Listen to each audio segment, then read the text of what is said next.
Bonjour à toutes et à tous. Bienvenue pour cette nouvelle saison des temps forts, nos rendez-vous mensuels sur l'actualité de l'environnement de la formation. Nous sommes ravis de vous retrouver aujourd'hui. Bonjour Alexa et bonjour Christelle. Eh bien, aujourd'hui, donc, nous vous proposons de redécouvrir la préparation opérationnelle à l'emploi individuel. Pour qui, pourquoi? Et nous avons le plaisir donc d'accueillir Christelle Burgot de chez France Travail. Bonjour et merci à toutes de nous avoir rejoints. Bonjour à tous. Donc, comme d'habitude, un petit point de rappel sur l'organisation de ce temps fort. Vous savez que vous pouvez poser vos questions dans la rubrique de chat, donc n'hésitez pas. Donc, on va reprendre un temps d'échange avec Madame Burgos en fin de webinaire. Donc, voilà, vous rédigez vos questions et puis on rebondira dessus en fin de webinaire. Vous savez que le webinaire est enregistré et que donc vous aurez la possibilité d'accéder au replay sur le site de Amphore et que vous recevrez d'ici quelques temps une petite infographie de synthèse qui reprendra les points clés qu'on aura vus ensemble ce matin. Merci à tous d'être avec nous encore sur les temps forts et très nombreux ce matin. Merci Alexa.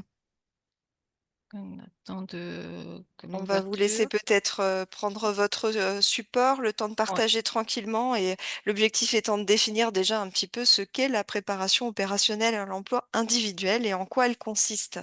voilà, c'est ça. Bonjour à tous. Est-ce que le support est visible? C'est parfait. Ok, très bien. Donc, la préparation, donc Christelle Burgos, hein, je travaille à France Travail au niveau régional, donc pour toute la Bourgogne-Franche-Comté, au service offre de services demandeurs d'emploi. Et j'ai plus particulièrement en charge les dossiers formation. Voilà, pour la présentation. Donc, la préparation opérationnelle à l'emploi individuel. Donc POI, hein, pour appeler communément POI, version 2024 est issue de la loi plein emploi, donc du 18 décembre 2023, qui a en fait fusionné deux dispositifs qui étaient existants auparavant dans un objectif de simplification pour répondre de façon rapide et individualisée aux besoins de compétences des entreprises. Donc, on parle bien de formation pour recruter. Alors, c'est une solution sur mesure pour former des demandeurs d'emploi aux besoins des entreprises. Et c'est même la mesure phare de France Travail pour ce faire. Ça vient bien en complément des dispositifs, existants, notamment du programme, régional, de formation financé par la région Bourgogne-Franche-Comté ou encore des, préparations opérationnelles à l'emploi collectif qui sont financées par les OPCO. On parle d'adaptation, d'un profil de demandeur d'emploi à un poste précis, de travail. Ça sous-entend, qu'il n'y a pas forcément, qualification à l'issue de cette période de formation, mais à minima, une attestation de compétences est demandée, puisque vous verrez qu'il y a plusieurs modalités de formation. C'est aussi, le dispositif qui connaît le meilleur taux d'insertion, puisque 85 des mesures d'adaptation, donc POI et AFPR qui étaient connues avant la loi plein emploi. Ça correspond en fait à 85 enfin le taux d'insertion, est de 85. Et à titre indicatif, hein, pour 2024, ces mesures, en Bourgogne-Franche-Comté, ça représente, quand même quasiment 3 500, actions de formation. Alors, pour aller un petit peu plus en détail sur ce qu'est, la préparation opérationnelle à l'emploi, donc nous avons une instruction, hein, qui est très complète et qui est accessible à tout le monde. C'est l'instruction qui figure au bulletin officiel de France Travail, qui reprend vraiment tout le cadre.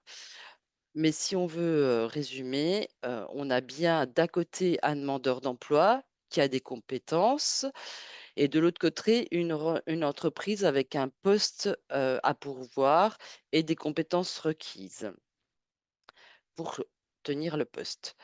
Donc, on cherche bien à mesurer l'écart de compétences entre les 2 et c'est bien la mesure de l'écart de compétences qui permet de construire le plan de formation. Alors pour mesurer l'écart, on a un certain nombre d'outils, hein, notamment, la période de mise en situation professionnelle que la plupart des acteurs du champ de la formation et de l'emploi connaissent. Ça qui permet vraiment de mettre en situation réelle une personne, mais ça peut être aussi un entretien tripartite entre l'employeur, le demandeur d'emploi, voire quadripartite avec l'OF, et France Travail ou un autre acteur du du réseau, pour l'emploi puisque, les POI peuvent aussi, être, mises en place par, les missions locales, par exemple. Le plan de formation est validé à la fois par l'employeur, le demandeur d'emploi et France Travail et c'est la réalisation de ce plan de formation qui correspond à la préparation opérationnelle à l'emploi. Ça correspond donc à une période pendant laquelle, le demandeur d'emploi, pardon, a le statut de stagiaire de la formation professionnelle et la période, elle est définie par tous, hein, en termes de contenu, de durée, voilà qui et c'est, à l'issue de cette période, un bilan est effectué et c'est bien si tout va bien, il y a signature du contrat, dans les conditions qui étaient prévues en amont. Donc les conditions, on les verra un peu plus tard. Ça permet en fait de sécuriser l'intégration des demandeurs d'emploi dans l'entreprise par un sas de formation. Donc on peut en parler aux demandeurs d'emploi qui ont besoin de formation et c'est le demandeur d'emploi dans ce cas-là, qui en fait la promotion, auprès des entreprises pour être embauché, parce qu'il sait qu'il n'a pas tout à fait les compétences requises, hein. Donc ce que le demandeur d'emploi ne doit pas oublier de dire, bah, c'est la nécessité d'un engagement d'une entreprise pour un contrat de travail de 6 mois minimum et qu'a priori alors il y a gratuité totale pour le demandeur d'emploi et il y a, pas de coût de salaire pour l'employeur et a priori pas de coût non plus, de frais pédagogiques, mais ça on y reviendra, un peu plus tard. On peut aussi en parler, aux entreprises, hein, qui ont des difficultés de recrutement pour différentes raisons. Les avantages sont les mêmes que pour, les demandeurs d'emploi, hein, gratuité, adaptabilité, pardon, aux besoins de l'entreprise et aux besoins du demandeur d'emploi et c'est relativement rapide à mettre en œuvre, hein, puisque, c'est un contact avec le conseiller France Travail, le conseiller de l'entreprise et puis, ou même, carrément une demande qui peut être faite, par l'espace employeur de l'entreprise. Alors maintenant, si on regarde, les modalités pédagogiques, pour cette, préparation opérationnelle à l'emploi, en fait, il y en a 3. Donc, le tutorat. Donc là, le tutorat, ça se fait uniquement en entreprise. C'est vraiment, en lien avec un tuteur, qui doit avoir au minimum 2 ans d'expérience sur le métier, visé, qui prend en charge, le demandeur d'emploi et il y a bien un plan de formation qui est établi, entre le tuteur et le demandeur d'emploi et France Travail qui doit valider le plan de formation. Donc, à la fin, dans ce cas-là, on peut avoir des certifications, mais on peut aussi, enfin, ça peut permettre, pardon, de une attestation de compétences qui pourra aussi, par la suite servir à éventuellement de la VAE. Donc la deuxième modalité, ce qu'il faut savoir, c'est quand même que l'attestation de compétences, elle est cosignée entre le candidat et le tuteur. Donc c'est vraiment, l'un et l'autre qui valident ce qui a été fait pendant le plan de formation. On a aussi la possibilité donc de faire de la formation théorique, donc dans un organisme de formation, qui soit interne ou externe. Donc là, c'est vraiment de l'enseignement théorique pur et c'est bien l'employeur qui choisit son organisme de formation. Juste, en petite, précision, si on a affaire à une entreprise de travail temporaire ou à un groupement d'employeurs, un GEQ, un groupement d'employeurs, insertion qualification, il y a une seule modalité pédagogique qui est possible, c'est bien la formation théorique en organisme de formation. Et ensuite, en troisième modalité de formation possible, on a la formation en situation de travail et plus précisément, à France Travail, on a un marché, en cours qui permet de mobiliser un prestataire, sur certains métiers. On ne peut pas le faire sur tous les métiers, mais c'est logique, hein, pour construire, le contenu de formation avec l'entreprise, et le demandeur d'emploi. Donc c'est vraiment le prestataire là qui est on appelle ça l'architecte de parcours ou le garant du parcours, mais cette modalité-là est plutôt donc mobilisée dans le cadre d'un marché, fourni par France Travail. On peut, combiner les modalités entre elles. Il peut y avoir une partie de tutorat, une partie en OF, éventuellement aussi une partie, en AFEST. Je continue sur les conditions? On a quelques questions, mais on va y revenir comme on a dit en fin de programmation, hein. Je vous laisse continuer à poser vos questions dans le chat. Vous inquiétez pas, on va prendre un temps d'échange pour revenir sur les différents éléments. Alors, on l'a dit, hein, enfin je l'ai dit préalablement, il y a pour pouvoir, mettre en place une POI, il faut qu'il y ait un contrat de travail derrière. Il y a un vrai engagement entre une personne ciblée et une entreprise. Ça veut dire qu'il y a déjà eu, un entretien de recrutement et que l'entreprise s'engage donc sur soit un contrat à durée déterminée, même si c'est un CDI intérimaire, soit un contrat à durée, déterminée de plus de 6 mois, soit un contrat de travail temporaire d'au moins 6 mois, également. Il y a une petite nouveauté, dans le cadre de la POI qui existe, qui est en vigueur depuis juillet 2024, hein, c'est la possibilité, heu, de former des demandeurs d'emploi, dans le cadre d'un contrat d'emploi saisonnier de plus de 4 mois.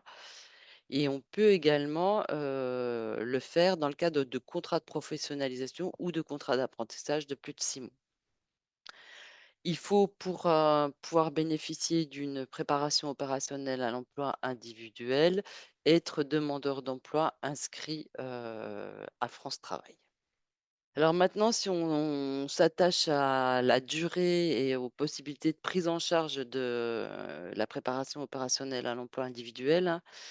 Donc il y a certaines conditions, à mettre en œuvre. Donc les contrats, on l'a vu, on ne peut pas aller au-delà de 300 heures de formation, pour une formation qui est réalisée en 100 tutorat et il n'y a pas de dérogation possible à cette condition-là et on ne peut pas non plus aller au-delà de 300 heures dans le cadre d'un contrat, emploi saisonnier, donc de plus de 4 mois. Après, c'est assez logique, hein, dans la mesure où, voilà, on ne va pas mettre en place une période de formation très, très longue pour un contrat très court, derrière.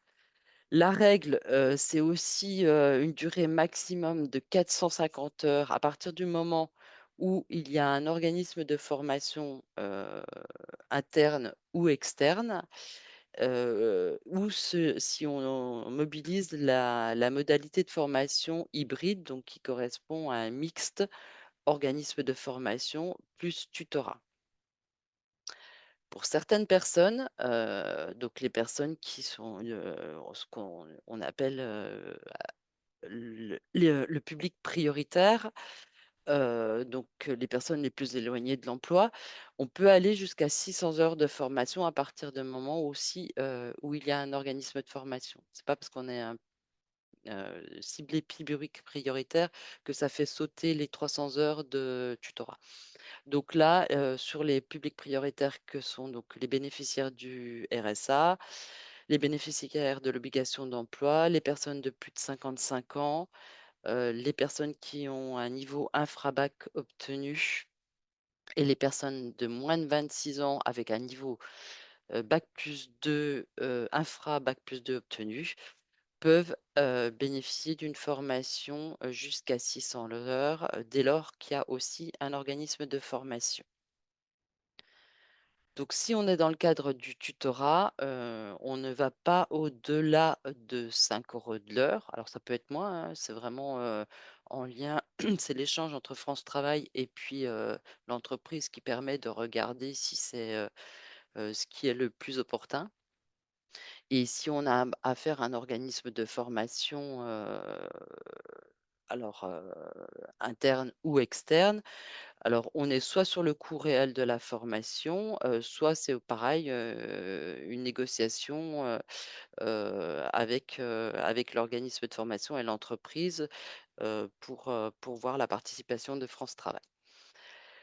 Donc le versement se fait, à l'issue de la formation. Par contre, si on est sur une formation, en 100 tutorat ou une formation mixte, dès lors qu'il y a du tutorat, on verse le montant à l'entreprise qui, se chargera de reverser la partie, organisme de formation, le cas échéant. Par contre, si on est sur une formation 100 théorique, l'aide est versée directement, à l'organisme de formation. Alors, je vous le disais tout à l'heure, hein, on joue la complémentarité avec tous les dispositifs qui existent sur le champ de la formation. C'est bien la région Bourgogne-Franche-Comté, hein, qui a la compétence formation, des demandeurs d'emploi. Donc on travaille, on vient en complément des actions, du programme, collectif de la région, mais aussi des autres achats collectifs, hein, notamment, les POEC. On regarde également ce qui est possible de faire dans le cadre de l'alternance, soit via le contrat de professionnalisation, soit via le contrat d'apprentissage, et la POI, elle vient on va dire en deuxième temps, si on n'a pas trouvé de solution, dans le cadre de ou si vraiment on a besoin d'une adaptation en interne dans l'entreprise, heu, c'est vraiment, on a des règles de priorité de financement, pour la formation. Donc vous voyez, c'est quand même, je vous parlais de dispositif phare, hein, c'est l'outil, qu'on a à notre disposition pour former les demandeurs d'emploi aux besoins des entreprises, locales. D'autant plus qu'en Bourgogne-Franche-Comté, nous n'avons plus de marché, de formation collective au niveau de France Travail. Donc on travaille vraiment avec le programme collectif de la région et les préparations opérationnelles, collectives des OPCO. Ensuite, si on n'a pas de solution dans ce cadre-là, on va chercher les autres dispositifs que sont notamment le CPF, du demandeur d'emploi via mon compte formation, avec des possibilités de cofinancement, hein, il existe en région Franche-Comté, Bourgogne-Franche-Comté, pardon, un abondement de la région et parfois de certains OPCO, et puis un abonnement de France Travail possible sur le compte personnel de formation, et en dernier recours, on a l'aide individuelle à la formation, qui est vraiment l'ultime recours, pour la formation, pour se faire financer une formation quand on est demandeur d'emploi, et il arrive parfois qu'on a aussi, de l'autofinancement par les demandeurs d'emploi, et qu'on accompagne le projet simplement en assurant la rémunération. Alors, on a, bon, des règles de financement, je vous l'ai dit juste avant. Ensuite, en Bourgogne-Franche-Comté, il y a une spécificité, qui est mise en place par le conseil régional. C'est, donc sur les POI comme, sur les POI, on essaie d'aller chercher au maximum, des cofinancements, hein, pour, pouvoir accompagner le plus de projets possible. Donc et en Bourgogne-Franche-Comté, on a une, un dispositif qui s'appelle le Fonds régional d'appui à la professionnalisation.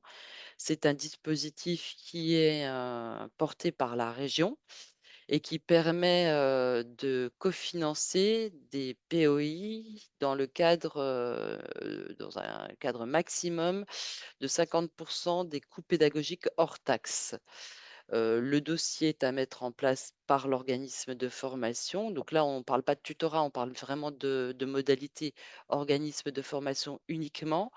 Le dossier est à mettre en place, par, l'organisme de formation en lien avec les animateurs territoriaux du conseil régional. On a aussi une autre possibilité de cofinancement sur certains secteurs d'activité, c'est notamment avec, Opco Mobilité dans le secteur du transport, avec des conditions, qui sont, particulières aussi. Mais ça donc, quand on aura une demande, mes collègues peuvent faire appel à l'Opco Mobilité. Et on a, si jamais vraiment le projet pour des entreprises qui seraient vraiment, vraiment en difficulté de recrutement ou pour des demandeurs d'emploi très, très éloignés de l'emploi, on a ce qu'on appelle la possibilité de faire des initiatives régionales, dérogatoires. C'est-à-dire qu'on demande à notre direction générale de pouvoir déroger au cadre, de la POI que je vous ai présentée auparavant, notamment en termes de durée. Alors c'est vraiment, par exemple sur la durée des 450 heures. Sur le tutorat, on déroge pas, on ne va jamais au-delà de 300 heures. Par contre, là où on peut déroger, c'est par exemple s'il y a besoin d'une qualification, qui va au-delà des 450 heures, voilà, pour que le demandeur d'emploi, atteigne sa certification, on peut faire cette demande de dérogation. Donc voilà, qui doit être plutôt à la marge, hein. C'est pas l'objectif, c'est pas de faire des dérogatoires, des POI dérogatoires, pour tout. C'est vraiment, s'il y a une difficulté intense de recrutement d'une entreprise ou un demandeur d'emploi très, très éloigné. Et on a toujours cet objectif de sécuriser, l'embauche à l'issue. Et dans les bonnes pratiques, hein, mais je vous en ai déjà parlé, hein, on a, la période de alors l'APMSMP, donc l'immersion professionnelle, c'est exactement la période de mise en situation en milieu professionnel qui nous permet vraiment, vraiment de mesurer l'écart de compétences entre le profil du poste et le profil du demandeur d'emploi et vraiment d'adapter le plan de formation, aux candidats et aux besoins de l'entreprise. Et en plus, ça permet en fait de s'assurer qu'il n'y a pas de mésentente majeure entre l'employeur et le candidat, hein. Donc on sécurise toute la partie, en gros savoir-être, et entente, voilà, c'est pas une période d'essai, concrètement, mais c'est vraiment une sécurisation du contenu de la PEI et puis, de l'embauche à l'issue. Est-ce qu'il y a des questions? Oui, il y a déjà un certain nombre de questions. J'en profite pour dire que vous pouvez continuer à poser vos questions. On va les reprendre déjà un peu au fil de l'eau. Donc, la première question, c'était de savoir, on a parlé tout à l'heure de la POI avec France Travail et puis vous avez évoqué les missions locales. La question là, c'est de savoir la place de Cap Emploi et est-ce que Cap Emploi peut être embarqué ou lui-même mettre en œuvre une POI? Oui, bien sûr. En fait, alors on fait ce qu'on appelle les POI tiers de confiance, hein, et on applique, les POI sont validés par France Travail puisque voilà, c'est l'outil de France Travail, mais heu, on peut aussi avoir des POI qui nous sont, entre guillemets «amenés» par des OPCO. On appelle ça les POI tiers de confiance. Donc, c'est surtout pour les entreprises avec lesquelles nous n'avons pas, de relation de travail habituelle. Sinon, en fait, c'est, mettre un intermédiaire en plus qui fait pas forcément gagner du temps. Donc voilà, l'idée c'est, de travailler tous de concert, hein, pour, satisfaire le besoin de l'entreprise et permettre aux demandeurs d'emploi d'accéder, à l'emploi. Merci. Alors, autre question, on nous demande si, ce dispositif pourrait être intégré dans un autre dispositif qui est le contrat d'appui au projet d'entreprise, en lien avec un contrat d'entrepreneur salarié au sein d'une coopérative d'activité d'emploi. Donc, une question très, très précise sur d'autres, liens de dispositifs. Alors là, je vois pas comment pour l'instant. Alors peut-être que la personne qui a posé la question peut peut-être nous repréciser un petit peu le cadre, le public cible et cetera pour qu'on ait des éléments de réponse. Sinon, on apportera des éléments, un petit peu après. J'ai des questions aussi sur, la durée de l'immersion professionnelle. Alors, de mémoire, enfin, si c'est pas, ça ne doit pas être une immersion longue, hein, elle peut être, il y a pas de durée minimum, par contre, idéalement, on essaie de pas trop dépasser les 15 jours, pour une immersion professionnelle. Après, toujours pareil, tout dépend du public, tout dépend du type de poste, il y a des et c'est vraiment, des dispositifs qui sont à voir, un peu au cas par cas. Alors peut-être que là, une autre question qui est un peu corrélée par rapport à la question du public, c'est de savoir si, ça peut être organisé, la POI sur du temps partiel ou s'il y a un temps de travail minimum? Si en gros, s'il y a des aménagements. Alors les aménagements sont possibles dans le cadre, notamment des personnes en situation de handicap.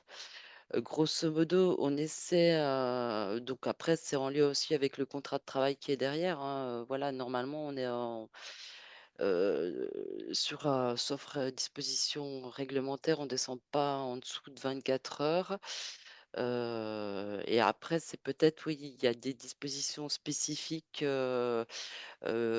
par rapport, aux personnes en situation de handicap et aussi des dispositions, spécifiques par rapport à la situation de la personne. Par exemple, quelqu'un qui, travaille, déjà, et qui a besoin de cet, outil-là pour, compléter son temps de travail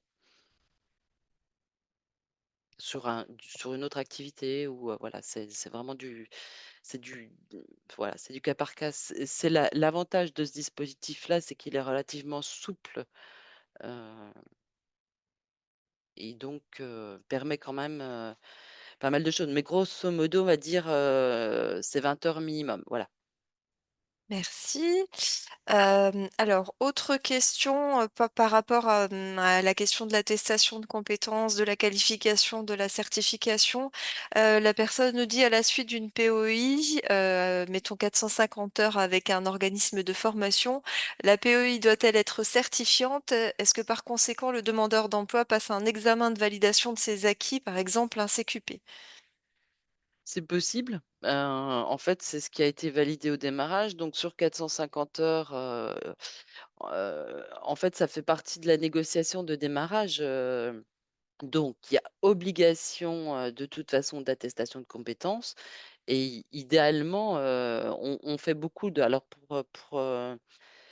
les POI, la majeure partie se font dans le secteur, de l'industrie, du transport, de la restauration.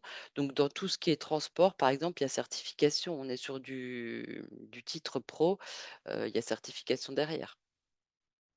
Après, ça dépend vraiment du secteur d'activité. Il peut y avoir du CQP, il peut y avoir, du titre pro, il peut y avoir de l'attestation de compétences, ça doit répondre aux besoins de l'entreprise. Merci. Alors, il y a une autre question sur, plutôt des questions de rémunération. Une personne qui est en fin de droit, qui perçoit une indemnité faible, par exemple de 700 € par mois pendant sa préparation opérationnelle, peut-elle percevoir une gratification de la part de l'entreprise qui va la prendre en contrat de 6 mois minimum à la suite de sa PEI? Donc, c'est-à-dire qu'il y aura un complément de l'entreprise en plus, Ouais. de la rémunération classique de la PEI. Alors il y a 2 choses, alors pendant une POI, donc en termes de rémunération, soit la personne a des droits à l'ouverture de la formation, des droits ARE, donc allocation recherche emploi formation et elle bascule en allocation recherche emploi formation sur la durée de la formation, si ses droits couvrent la durée de la formation. Par contre, si, elle n'a pas des droits sur la totalité de la durée de la formation, ce qu'on appelle la rémunération de fin de formation peut se mettre en œuvre uniquement si, on a les critères de la rémunération de fin de formation. C'est-à-dire qu'on doit être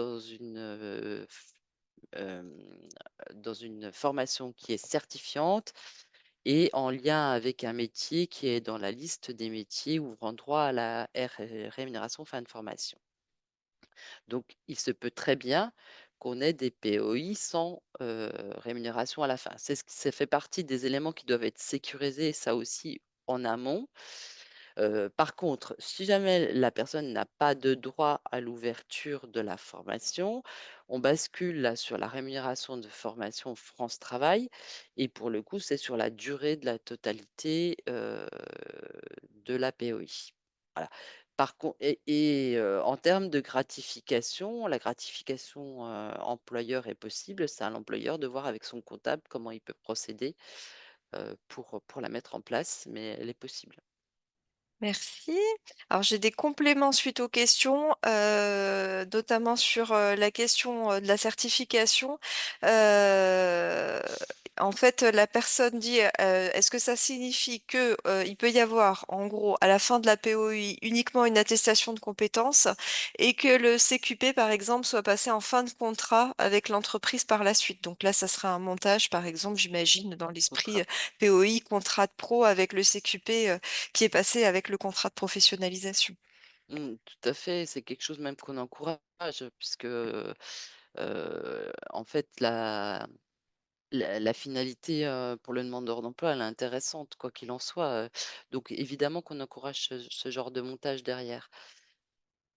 Alors, on a une question sur, en fait, la validation de la POI. Est-ce qu'il est possible qu'une POI soit refusée si, les critères d'éligibilité ne sont pas remplis? Alors, il faudrait qu'on s'entende sur les critères d'éligibilité, mais Côté employeur, il y a effectivement quelques critères d'éligibilité, aussi, hein, faut pas forcément avoir licencié ne pas avoir licencié économiquement dans les 12 mois, être à jour de ses cotisations URSSAF, voilà et puis, il y a effectivement une POI peut être refusée, mais ça sera toujours, argumenté. C'est-à-dire que, si on a, un demandeur d'emploi qui a le profil heu, adéquate, il n'y a pas forcément lieu de le former, heu, de manière supplémentaire. Donc c'est toujours plus intéressant pour un demandeur d'emploi d'avoir un contrat de travail avec un salaire qu'une rémunération formation. Donc si le profil, correspond parfaitement, il n'y a pas forcément lieu d'utiliser la mesure d'adaptation et puis peut-être en termes de refus, ce qui peut se passer, c'est que, ben, on a eu, plusieurs enfin ou pas forcément plusieurs, on a eu, une entreprise, qui n'a pas embauché pour, derrière le candidat précédent et c'était du fait de l'entreprise et pas du candidat. Si c'est le candidat qui n'a pas joué le jeu, qui n'est pas allé au bout, qui a abandonné, ben voilà, on voit les choses. Mais si c'est l'entreprise qui n'a pas forcément suffisamment accompagné le demandeur d'emploi ou, il peut y avoir effectivement des refus de POI. On essaiera toujours de trouver une solution alternative, soit parce que, le tuteur, par exemple, n'était pas, hem, suffisamment, alerte et peut-être que là, ça sera, en passant par le marché AFEST qui permet de sécuriser, d'avoir un organisme architecte qui sécurisera le contenu de la POI. Mais, on essaiera de trouver une solution, hein, mais, oui, ça peut être refusé. après peut-être que la question était aussi sur des questions d'enveloppe budgétaire, j'imagine, des refus sur critères d'enveloppe, ce qui arrive dans un certain nombre de dispositifs. Alors si c'est sur, enveloppe budgétaire, hein, ce que je vous ai dit tout à l'heure, c'est vrai qu'on essaie, au maximum d'aller chercher des cofinancements. On essaie aussi d'être au juste prix, par rapport à notre objectif est d'accompagner le plus de projets possible, avec de plus de recrutement possible derrière. Donc on essaie d'être au juste prix par rapport au coût de la formation, par rapport, à la durée de la POI. et on essaie d'aller chercher, des cofinancements et quand, une entreprise veut travailler vraiment avec un organisme de formation parce qu'elle a l'habitude de travailler avec cet organisme de formation-là et qui pratique des coûts beaucoup plus élevés, on pourra, par exemple, demander à l'entreprise, de participer un petit peu.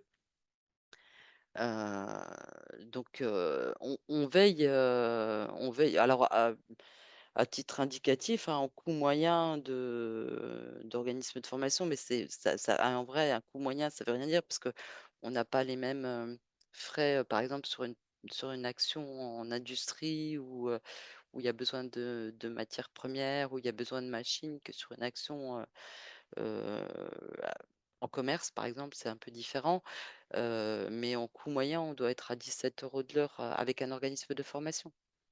C'est quand même un critère intéressant parce qu'on avait en tête le 8 € de l'heure, sur les anciens montages.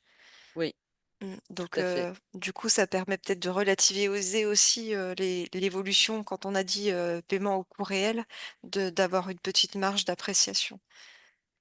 Je suis en train de regarder les différents éléments de question pour voir si, il y a une question à laquelle nous n'avons pas répondu. Je vous encourage à continuer à poser vos questions dans le chat s'il y a des compléments d'informations que vous souhaitez avoir. Peut-être une question, sur les modalités. Donc on a évoqué tutorat, organisme de formation et action de formation en situation de travail. Sachant que le tutorat et la FEST sont relativement proches, est-ce que, vous avez dit que c'était pas forcément sur tous les métiers ou sur tous les environnements professionnels? Est-ce que ça veut dire qu'il y a eu des critères par rapport à des environnements ou des métiers? Par rapport à la partie Oui, alors AFEST? sur la partie AFEST, en fait, on a un marché, qui court, hein, qui concerne, le secteur du bâtiment, tout ce qui est construction, les services aux particuliers, les services aux entreprises, le commerce à l'industrie. Et là, donc on a un marché en cours, donc avec, l'ARIC pour tout le secteur construction et puis avec l'AFPA pour, les autres secteurs qui, donc ça permet, à ces deux prestataires-là d'être architectes de parcours, pour la FEST. Et peut-être ce qu'on peut dire en complément, hein, pour la mobilisation, d'une POI, c'est bien, l'agence France Travail de l'entreprise qui met en place la POI. Donc c'est un employeur qui s'adresse à son agence France Travail, et qui peut même, en fait, en faire la demande directement depuis son espace employeur. Donc l'initiative vient de l'entreprise, éventuellement depuis l'espace employeur et après il y a un questionnement sur le choix de la modalité et si la modalité, est évoquée et la FEST, du coup, ça veut dire que l'entreprise ne vient pas avec l'organisme de formation, même si elle a des habitudes de travail et vous faites le lien avec le marché existant. Ouais, on fait le C'est lien bien avec le ça? marché existant. Ah, par contre, dans le cadre de la modalité de formation en situation AFEST, on peut quand même rajouter un module de formation, avec un autre OF, mais ça ne doit pas dépasser 20 du temps. C'est vraiment, adaptable aux besoins, hein. C'est un échange entre l'employeur, le demandeur d'emploi et France Travail, enfin, ou la mission locale qui porte le projet, hein, ou l'OPCO qui porte le projet aussi, hein, voilà. Mais c'est quelque chose qui, est relativement souple et permet en fait de belles de belles prises de poste, sécurisées, à la fois côté, demandeur d'emploi et à la fois côté entreprise. Peut-être pour, illustrer, je ne sais pas si vous avez des éléments chiffrés ou une tendance. Est-ce que du coup le recours en termes de modalité, il est plus, tutorat, il est plus organisme de formation, il est plus AFEST? Est-ce qu'on a une idée un peu de l'équilibre, Il est plus organisme de formation, clairement, donc auparavant, on s'attendait à ce que ce soit la modalité tutorat qui soit la plus prisée, puisque, la nouvelle POI, en fait, correspond à la fusion de la FPR qui, ne concernait que le tutorat et la POI qui ne concernait que les OF, hein, même si là derrière il y avait une durée de contrat différente. Mais pour le coup, il y avait aussi, cette distinction en termes de modalités pédagogiques. Et en fait, on n'a pas ça, on a vraiment, la modalité mixte aussi fonctionne bien, à la fois OF plus tutorat. Mais, on a une majorité d'interventions, organismes de formation. Merci. Alors, on a une autre question qui revient peut-être au questionnement sur la question des principes d'ordre de répartition entre les financements et les cofinancements. C'est la question de savoir si il peut y avoir un complément de prise en charge au niveau de la région. Alors, ça revient à la question que vous avez évoquée aussi avec le FRAP. Alors un complément de prise en charge à quel niveau? Alors, en fait, la personne nous demande s'il peut y avoir un complément de prise en charge pour le coût horaire. Donc, c'est sur les coûts pédagogiques par Donc le conseil régional. et ben, du coup, c'est effectivement le dispositif, Fonds régional d'appui à la professionnalisation, qui permet, donc sous réserve d'accord de la région, hein, d'aller jusqu'à 50 des coûts pédagogiques hors taxes et c'est jusqu'à, c'est après, c'est pareil, c'est une négociation entre l'animateur territorial du conseil régional, France Travail et puis l'entreprise. Ce qui veut dire que les critères sont liés des besoins au niveau du territoire, vraiment, voilà, les critères pris en compte par rapport à la validation au niveau de la région, vu que les animateurs territoriaux vont avoir le retour diagnostic. Concrètement, enfin, la région va plutôt sur les actions enfin, va sur des actions, qu'elle ne finance pas dans le cadre de son programme régional. Enfin, on est toujours sur cette notion de complémentarité, hein, voilà. Je ne sais pas si ça répond complètement à la question?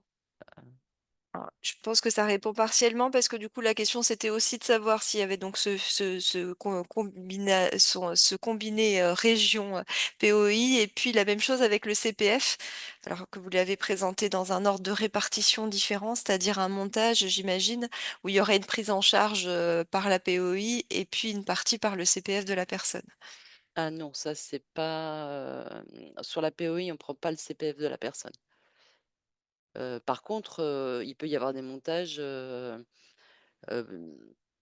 par exemple, enfin, CPF en amont et POI, pour, un petit complément, avant l'embauche. Mais on n'intervient pas, enfin, on ne prend pas le CPF de la personne sur, sur la POI. En tous les cas, pas pour l'instant. Merci beaucoup. Alors je pense qu'on a fait le tour des questions pour l'instant. N'hésitez pas si vous avez encore, des éléments d'éclaircissement, étant donné qu'on a encore un petit peu le temps, on peut prendre, quelques questions complémentaires. Je vérifie quand même dans le fil, du chat que je n'ai pas oublié quelque chose. Alors après, peut-être vous avez dit au niveau des secteurs cibles qu'on était, essentiellement sur le transport, la restauration. Ah, Le domaine industriel, est-ce qu'il y a des métiers, sur lesquels il y a plus de préparation opérationnelle? J'imagine que vous faites des bilans au niveau de France Travail, assez régulièrement.